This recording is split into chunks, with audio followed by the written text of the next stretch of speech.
Shopping মলে যান, কিয়ামত দেখতে পারবেন। কিয়ামত কাকে বলে? কিয়ামত কাকে বলে? কেউ কেউ দেখা যায় সুন্দর সুন্দর বোরখা বানিয়ে নিয়েছে, যে বোরখাগুলো পরেও তার মানে শরীরে কাঠামো স্পষ্ট বোঝা যাচ্ছে। এখানে আপনি কাকে দায়ী করবেন, কাকে দোষ দিবেন? অবৈধ সম্পর্ক ঢাকা শহরের রন্ধ্রে রন্ধ্রে ঢুকে গেছে। অবৈধ সম্পর্ক, টিনেজ 8-10 বছর, ক্লাস 8-এ পড়ে, ক্লাস 9-এ পড়ে, 10-এ পড়ে, এদের মধ্যে ইলিগ্যাল সম্পর্ক চলছে। ইউনিভার্সিটিতে পড়ে, স্কুল কলেজ পাশ করে বিশ্ববিদ্যালয়ে গিয়েছে, ব্যাস ও মনে হয় যে একেবারে পাখা ওর গজায় গেছে, যা ইচ্ছা তাই করতে পারে। মেয়েকে দিয়েছেন একটা স্মার্টফোন, ব্যাস নষ্ট হয়ে গেছে। ছেলেকে দিয়েছেন একটা বাইক, ও দেখ মাদকের আসরে বসে আছে। কি একটা অবস্থা! এই যুব সমাজ কি আগামী দিনে ইসলামের পতাকা বহন করবে? এই যুব সমাজকে দিয়ে ইসলামের বিজয় লাভ হবে? নাকি আমাদের একটা ঈমান দীপ্ত যুব সমাজ দরকার? কোনটা? আল্লাহ পাক আমাদের সবাইকে আল্লাহর পক্ষ থেকে ঈমান দান করুন। আর আমি আর লম্বা করতে থাকলে সারা রাত যাবে গা। আমি আপনাকে গুছায় নিয়ে এসে শেষ করে দিচ্ছি যে এর পাশাপাশি কোন কোন পাপ ছিল, যে পাপগুলোর কারণে আল্লাহ পাক এই গজবগুলো দিয়েছিলেন, এবং এই ঢাকা শহর সহ এই বড় বড় শহরগুলা এই পাপের মধ্যে আছে কি না আপনি নিজেই যাচাই করবেন। যাচাই কে করবে? আপনি যাচাই করবেন, আমি যাচাই করব না।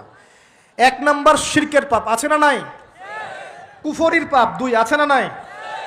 আমানত উঠে যাওয়া, আছে না নাই? আমানত উঠে যায় নাই? কেএফসিতে যান, মরা মুরগি খাবেন, আমানত উঠে গেছে। মসজিদ থেকে শুরু করে উপর লেভেল পর্যন্ত কোন জায়গায় আমানত আছে?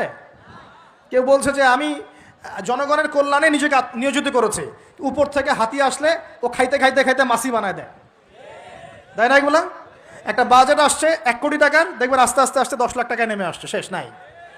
এ খাবে 10, ও খাবে 5, এ খাবে 5 করতে করতে করতে জনগণ খাবে 10। তা আমানত উঠে যায় নাই সমাজ থেকে? 3 নাম্বার আমানত উঠে যাবে। 4 বিশ্বাস উঠে যাবে। বিশ্বাস উঠে গেছে না? বাবাও ছেলেকে বিশ্বাস করতে পারে না, এখন স্বামী স্ত্রীকে বিশ্বাস করতে পারে না। মনে রাখবেন, একটা সমাজে যদি বিশ্বাস না থাকে একের প্রতি অন্যের, এই সমাজের মধ্যে কখনো শান্তি আসবে না। আসবে? আসবে না। আপনি পরিবারেই শান্তি পাবেন না, সমাজ তো দূরের কথা। এবার আসেন 5 নাম্বার হচ্ছে মাপে কম দেওয়া। মাপে কি ভাই? এই মাপে কম দেওয়াটা আমাদের সমাজে পাপের মধ্যে নাই? ব্যবসায়ী যারা আছেন সতর্ক হয়ে যান। আপনি যদি মাপে কম দেন, এই পুরো রিজিক আপনার জন্য হারাম হয়ে যাবে, পুরো রিজিকটাই। এই রিজিকের ইবাদত আল্লাহর দরবারে যদি কবুল হয়, তাহলে কোরআন হাদিস মিথ্যা হয়ে যাবে। নাউজুবিল্লাহ। কোরআন হাদিস কি মিথ্যা?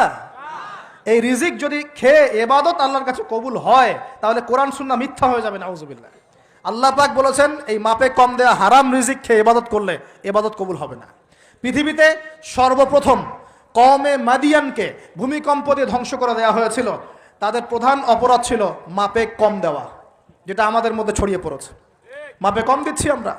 এই যে রমজান মাস সামনে আসে, দেখে নিয়েন বহু ব্যবসায়ী তাহাজ্জুদ পড়বে, তারাবিও পড়বে, মসজিদে গিয়ে ফটর ফটর করা শুরু করবে, লাইট নাই কেন, এসি নাই কেন, ফ্যান চলে না কেন, বড় বড় কথা। সারা বছর তো মসজিদে আসে নাই, তারাবি নামাজে আসবে।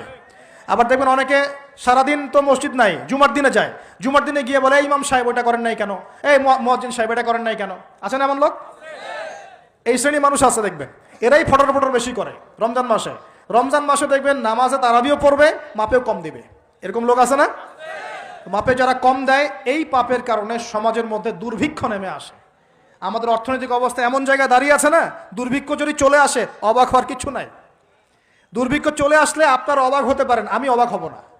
এমন একটা জায়গায় দাঁড়িয়ে আছে এখন, এমন একটা জায়গায় দাঁড়িয়ে। এবং এই রমজান মাসে এমনি তো দ্রব্যের দাম বেড়ে যায়, এবার যার কি হবে আল্লাহ ভালো জানে। আমার মনে হয়, আমার ভয় হয়, একদম নিম্নবিত্ত মানুষ যারা এবার রোজা রেখে ইফতার যখন করবে, তখন হাত তুলে আল্লাহর কাছে বদদোয়া করা শুরু করবে। এটা আমার ভয় হয়। এবার অপেক্ষা করেন, দেখতে থাকেন সামনে কি হয়। প্রতিটা পণ্যের দাম অলরেডি বাড়া শুরু হয়ে গেছে। কিছু কিছু বৈশ্বিক কারণ আছে, এগুলোর কারণে যেমন বাড়ছে, আবার কিছু কিছু আমাদের নিজস্ব মানবসৃষ্ট কারণ আছে, এই কারণেও বাড়ছে। মানবসৃষ্ট কারণগুলো বুঝতে হলে আপনাকে বেসিক কিছু অর্থনীতি বুঝতে হবে। এটা পড়াশোনা করেন, দেখবেন। আমি গত লেকচারে বলেছিলাম, আল্লাহ রাব্বুল আলামিন আমাদের সবাইকে হালাল খাওয়ার তৌফিক দান করুন। সমাধান কি তাহলে? সমাধান হচ্ছে অপচয় কমাতে হবে। 5টা খেজুরে ইফতার হয়ে গেলে 6 নম্বর খেজুর দান করে দেন। 6 নম্বর খেজুর দান করে দেন, সদকাগুলো বেশি বেশি বাড়িয়ে দেন। এই যে মানুষগুলো খেতে পারবে না, ওদের ঘরে ঘরে গিয়ে ইফতারগুলো পৌঁছে দেন, মাসের বাজার করে দেন। যাদের সামর্থ্য আছে, জাকাত ফরজ হয়েছে, জাকাতগুলো দিয়ে দেন। আল্লাহ পাক তৌফিক দান করুন। দুর্নীতি বন্ধ করেন, কালো টাকা বন্ধ করেন। কত টাকা পাচার হয়ে গেল বিদেশে, সেগুলো কে ফিরিয়ে নিয়ে আসবে? এ দায়িত্ব কার?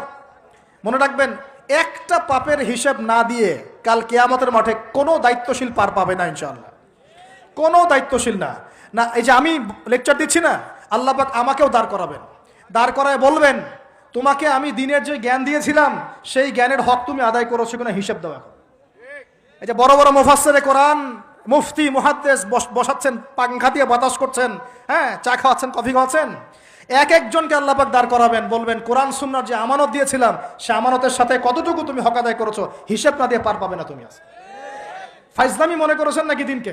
ঠিক একইভাবে সমাজের, রাষ্ট্রের দায়িত্ব আল্লাহ পাক যাদেরকে দিয়েছেন এক একজন ব্যক্তিকে আল্লাহ পাক দাঁড় করাবেন, দাঁড় করে জিজ্ঞাসা করবেন কোন কোন জনগণের কোন কোন হক তুমি নষ্ট করেছো, কার কার হক দিয়েছো, কার কার দাও নাই, সবার সামনে হিসাব দাও, তারপর জান্নাতে যেতে পারবে। এত সহজ না, এত সহজ না। দুনিয়ার জীবনের প্রতিটা কাজের হিসাব আল্লাহর কাছে দিতে হবেই হবে, এটা গ্যারান্টি। এই প্রতিটা মেয়েকে আল্লাহ জিজ্ঞাসা করবেন তোমাকে পর্দার বিধান দিয়েছিলাম কেন পর্দা করো নাই। প্রত্যেক মুসলিমকে আল্লাহ জিজ্ঞাসা করবেন 5 ওয়াক্ত নামাজ ফরজ করেছিলাম নামাজ পড়ো নাই কেন, ঠিক মতো পড়েছো কিনা। প্রত্যেক ধনীকে আল্লাহ জিজ্ঞাসা করবেন দাঁড় করিয়ে করিয়ে এক একজন করে, একসাথে 10 জন না, একজন একজন একজন করে আসবে, একজন করে। এই আব্দুল্লাহ তুমি আসো, এই আব্দুর রহমান তুমি আসো, এই ওবায়দুল্লাহ তুমি আসো, এই রহিম তুমি, আব্দুর রহিম তুমি আসো। এক একজন করে আল্লাহ ডাকবেন, বলো তোমাকে ধন দিয়েছিলাম কি করেছো, বলো তোমাকে ইলম দিয়েছিলাম হক আদায় করেছো কিনা, বলো তোমাকে ক্ষমতা দিয়েছিলাম কি করেছো। আমি জানি না আর কিভাবে ওয়াজ নসিহত করলে মানুষের কলিজার মধ্যে ঢুকতে পারে, আমার জানা নাই। আমি সহ প্রতি ব্যক্তি এই বিচারের সম্মুখীন হবেই হবে ইনশাআল্লাহ। আল্লাহ পাক আমাদের সবার জন্য বিচারটা সহজ করুন এবং এই কথাগুলো বুঝে আল্লাহকে ভয় করার তৌফিক দান করুন। আমাদের আন্ডারে যারা আছে সবার হিসেব আমাকে দেওয়া লাগবেই। অতএব সমাজ থেকে দুর্নীতি বন্ধ করেন, পাচার হওয়া সব কালো টাকা সাদা করে নিয়ে আসেন, অপচয় কমান, দুর্নীতি কমান, এবং যারা জুলুম জালেম ওদের সাথে কোনো আপোষ করবেন না, সমাজে ন্যায় বিচার প্রতিষ্ঠা করার চেষ্টা করেন। জালেম যদি আপনার নিজের স্ত্রী হয়, নিজের সন্তান হয়, তাকেও শাস্তি দেওয়ার ব্যাপারে যার্রা পরিমাণ মায়া দেওয়া প্রদর্শন করবেন না। এটা হবে ওমরের শাসন ইনশাআল্লাহ। ওমর রাদিয়াল্লাহু আনহু ছেলে অন্যায় করেছিল না, সবার সামনে পিটিয়ে ওমর রাদিয়াল্লাহু আনহুর হাতেই তার মৃত্যু হয়ে গেছে। আল্লাহ পাক, আল্লাহ আর কি বলবো, আর কি বলার বাকি আছে। আল্লাহ রাসূল সাল্লাল্লাহু আলাইহি ওয়াসাল্লাম বলছেন, হে ফাতিমা, আমার মেয়ে ফাতিমাও যদি চুরি করত আমার মেয়ে ফাতিমার হাতটা কেটে ফেলে দিতাম একেবারে। কে বলছে এটা? আমাদের নবী মুহাম্মদ সাল্লাল্লাহু আলাইহি ওয়াসাল্লাম বলছেন আমার মেয়ে ফাতিমাও যদি চুরি করত তার হাতও আমি কেটে ফেলে দিতাম একেবারে। আর আমরা আমাদের দলের লোক, আমাদের সংগঠনের লোক, আমাদের সামাজিক সংগঠনের লোক, আমার চাচা, আমার মামা, আমার খালু, আমার অমুক, এই করতে করতেই তো সব শেষ করে ফেললাম। একটা সাইন করে দিলাম, যাও ওখানে যাও তোমার জব হয়ে যাবে, আমার মামা হয়, যোগ্যতা থাকার না থাক, আমার ভাগনা, যাও সাইন করে দিলাম, চলে যাও, চাকরি হয়ে যাবে। অথচ যাদের চাকরি পাওয়ার যোগ্যতা ছিল ওর রাস্তা রাস্তায় ঘুরে ভ্যান চালাচ্ছে এখন বসে বসে। আপনি ভাবছেন যে এগুলোর হিসাব দেওয়া লাগবে না? এক একটা পাপের হিসাব আল্লাহর কাছে দেওয়া লাগবে, এক একটা পাপের। তুমি অমুক পাওয়ার দেখায় একটা মানুষকে পিটায় মেরে ফেলে দিলা, অমুক পাওয়ার দেখায় একজনের সম্পদ কলমের খোঁচা দিয়ে দখল করে ফেলে দিলা, মনে করলা যে কেউ দেখলো না, খালি নিঃশ্বাসটা বন্ধ হোক, কবরে যাও, আল্লাহ দেখাবে তোমাকে।